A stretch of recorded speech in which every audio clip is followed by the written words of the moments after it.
Shalom, सबको जय मसीह की। आज हम वचन में देखेंगे उत्पत्ति 1:1। आदि में परमेश्वर है। आदि में सचमुच परमेश्वर थे, जो परमेश्वर खुद अपने नबियों से बातें करते थे, जैसे मूसा से की परमेश्वर ने बातें, अब्राहम के साथ खुद परमेश्वर बातचीत करते थे। परंतु नए नियम में प्रभु यीशु मसीह के आने के बाद उनके चेलों ने पवित्र आत्मा के द्वारा बाइबल को लिखा है। इसीलिए हम देखेंगे यूहन्ना 1:1 में लिखा है कि आदि में शब्द था, शब्द परमेश्वर के संग था और शब्द ही परमेश्वर था और शब्द ही देहधारी हुआ। परमेश्वर ने शब्दों के द्वारा ही सारी प्रकृति का निर्माण किया। उत्पत्ति में हम पढ़ते हैं, और शब्दों के उच्चारण से ही नए नियम में हम पढ़ते हैं कि मरियम पवित्र आत्मा के द्वारा गर्भवती हुई और प्रभु जीसस को जन्म दिया। परमेश्वर ने शब्दों के द्वारा ही जो परमेश्वर के मुख से निकलते हैं वो जीवित हैं, उनमें जीवन है।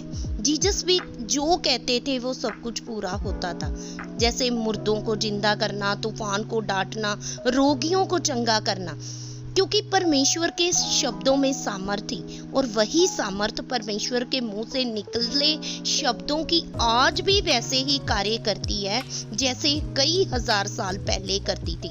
मेरे भाइयों और बहनों, हमको भी वही सामर्थ और जीवित वचनों के द्वारा हर बंधन को तोड़ना है और परमेश्वर यीशु की सामर्थ में बढ़ते जाना है, ताकि हम और परमेश्वर के नजदीक जा सकें और प्रभु यीशु मसीह के जो नजदीक पास उनके जा सकें। और परमेश्वर हम पर दया करते हैं। जब हम परमेश्वर से मांगते हैं, उसकी आत्मा को मांगते हैं, तो आत्मा हमारे अंदर आता है। तो जो हम आत्मा के द्वारा परमेश्वर से उन वचनों के द्वारा कुछ मांगते हैं, तो प्रभु यीशु मसीह हमें देते हैं।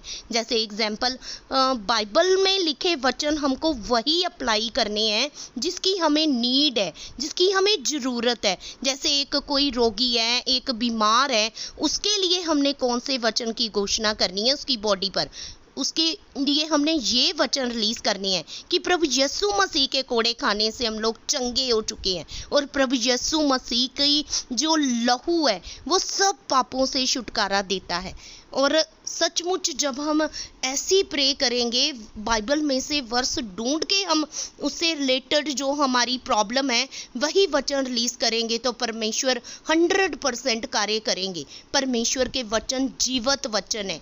परमेश्वर जो शब्दों की सामर्थ है वो हम ऐसे नहीं जान सकते जब तक हम परमेश्वर से अपना गहराई वाला प्यार नहीं बढ़ाएंगे, जब तक हम अपने हृदय में परमेश्वर की प्यास नहीं रखेंगे, उसके प्रेम की प्यास नहीं रखेंगे, जब तक हम परमेश्वर को जानेंगे नहीं, उसके साथ समय स्पेंड नहीं करेंगे, तो परमेश्वर का हम कैसे उन शब्दों को मतलब सामर्थ्य से ले सकते हैं। इसके लिए बहुत ज़रूरी है। आमीन। सबको जय मसीह की।